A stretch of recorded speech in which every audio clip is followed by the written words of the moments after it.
What's up, guys? It's One Less One from No Regret Gaming, and I'm bringing you a beginner's guide for this super awesome new game I've been playing, Enter the Gungeon. I know, dramatic, I'm sorry, but very awesome game. Super hyped to play this game. I've been loving the shit out of it. My good buddy Rathicus, he donated this to me. He said I should check it out. It's 15 bucks on Steam, guys. I would highly suggest checking this game out and getting it for yourself. It is super fun. If you want to check him out, he does some Enter the Gungeon streaming whenever he's live. I'll put a link to his stream down below. Go ahead and give him some love. But let's get into this. Alright, so beginner guide. This game is very challenging at the start.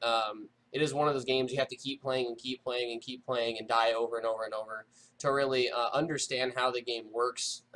Things that are good, things that are bad, things you should look out for, things you need to avoid. What character is good, what's really going on in the game, and I'm going to do my best to explain this to you guys in this video. So we're going to start off with character selection. This is a very important aspect of this game.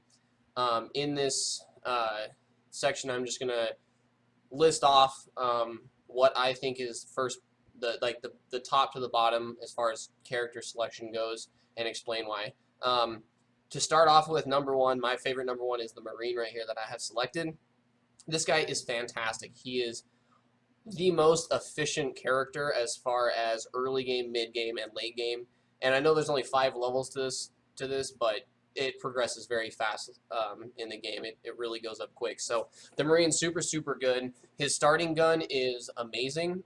All the characters start with a revolver that has infinite ammo. His is the most powerful, has the most clips, and is the most accurate. So it is fantastic.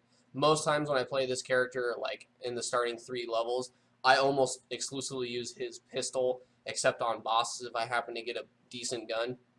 And if I'm getting really unlucky and get crappy guns, I actually choose to use his starting pistol over guns that I've found. His helmet, he starts off with an armor. Armor is really cool in this game. It's basically a free hit that doesn't go onto your life pool. If you have the armor around your character, when you get hit, it sends out the shock nova, stunning everybody, dealing damage to the whole screen, clearing all the screen of projectiles, basically giving you like a free hit that wouldn't you otherwise normally get. His active ability, or his active item, is the supply drop. This gives you a ammo refill anywhere in the Gungeon. So if you have this really super awesome gun, you're about to hit a boss like on floor 4 or floor 5, and you don't have any ammo for it, and you've been unlucky to not get any, you can pop this thing late game, get your ammo for your super powerful gun, and just be right back in it. So his active is fantastic. His passive, it basically just increases your reload speed and your accuracy, both very effective. Reload speed is really good for when you're fighting bosses, want to get as many rounds out as you can. The accuracy obviously is very good. I'll touch on a little bit later why accuracy in this game is super important. Number 2, I would say here is the pilot. He is one of the weakest to start off with, but he has the highest late game scaling potential, and I'll explain that here. So his active item is a lockpick. So in this game, you'll find keys to open chests to get better gear, and his lockpick gives you a chance to pick the lock. Even if you don't have keys, it can brick the chest where you can't open anymore.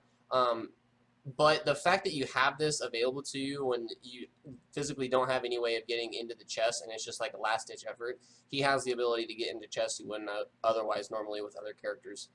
His active, or one of his passives, he can have 2 active items at any time, which is really powerful. Later on, you'll get some pretty sweet active items, and he can actually hold 2 of them. His passive lowers shop prices. So in this game, you'll run across shops in every floor. They have various assortments of gear, health, different active items, and some special items that you can get. His passive reduces the shop cost, so it makes him more efficient later in the game, because as you descend floors, shop prices go up, but normally the items also get better. So he has the highest scaling into late game.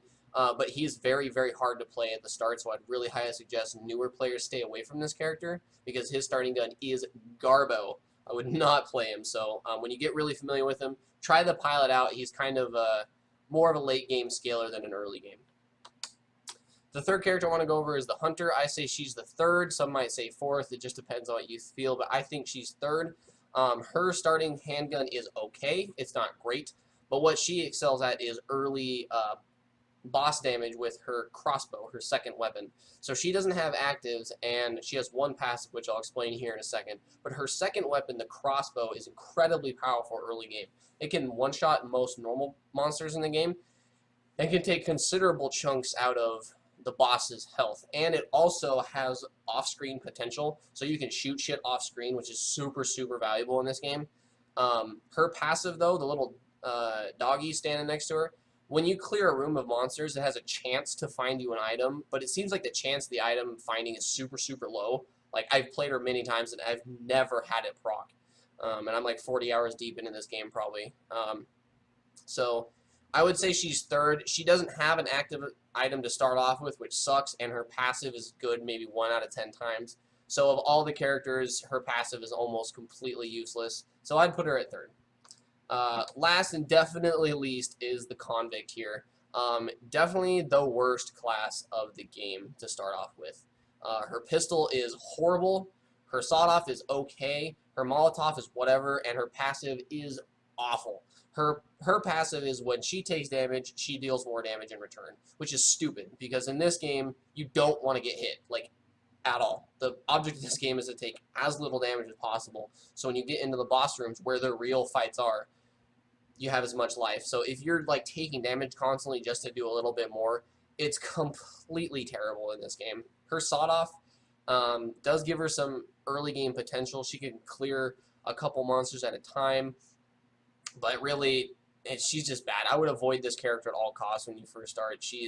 I've been playing for like 40 plus hours, and I still hate her. I think she's the worst class to start off with. The little dude sitting on the right there, he's for co-op play, so I'm not even gonna bother going over that. But so that's character selection. I'm just gonna give you guys a couple quick tips about things that I've learned about the game that seem to be really important and really help push you into like the lower levels, and when you get into the secret levels, those are really hard. So things to look out for in this game are anything that improves dodging, which is a big mechanic in this game.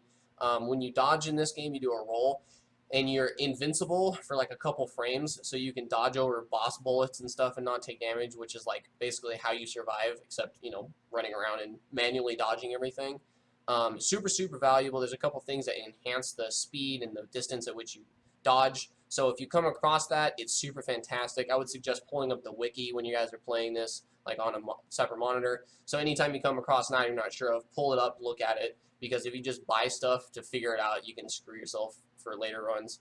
But if you want no spoilerinos, then, you know, that's how you want to play, you know, go for it.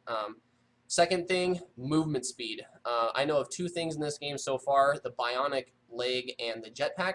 Both increase your movement speed, and it is amazing. It is so good because not only do you, you know, dodge to, like, roll to avoid bullets, but you can actually, you know, weave and bob, you know, Muhammad Ali style, and get in between bullets, and you can avoid a lot of damage if you can, like, just do circles around your monster or enemies, which I do a lot. If I have the jetpack, I can literally just sit here and do circles around bosses and just keep shooting them, and they can't hit me.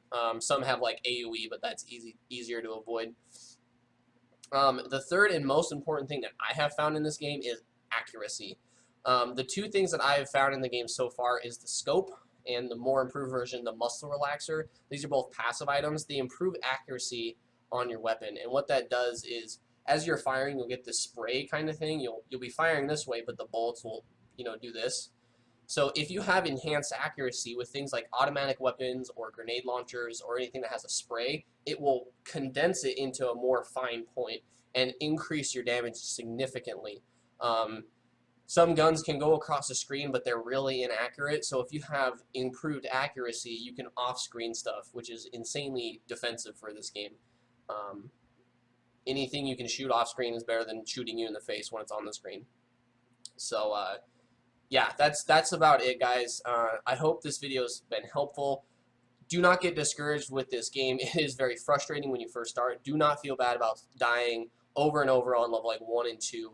You will eventually get the hang of it. You'll know what monsters are in each level, you know, as the floors go down, how to judge, your damage and your survivability and your skill versus the monsters. And as you go through it, you'll realize there's a lot of repetition, but it's also very random. But there's certain things you can pick up on that will always be helpful as you're going through the Gungeon. So that's going to be it for me today, guys. Thank you so much for watching this video. I hope it's been helpful. If you have any questions, you can leave them down in the comment. I'll do my best to get back to you. If you want to shoot me a message on Twitch, I'm at twitch.tv/oneless1. If you have any questions for Rathicus, he's also pretty good at this game. He knows quite a bit, some things more than I do. You can shoot him a message. He's Rathicus, I believe, .tv/1 Rathicus. Yeah, Twitch. I'm sorry. I totally butchered then, but thanks for watching this video, guys. Much appreciated. I'm OneLess1, and I'll see you next time.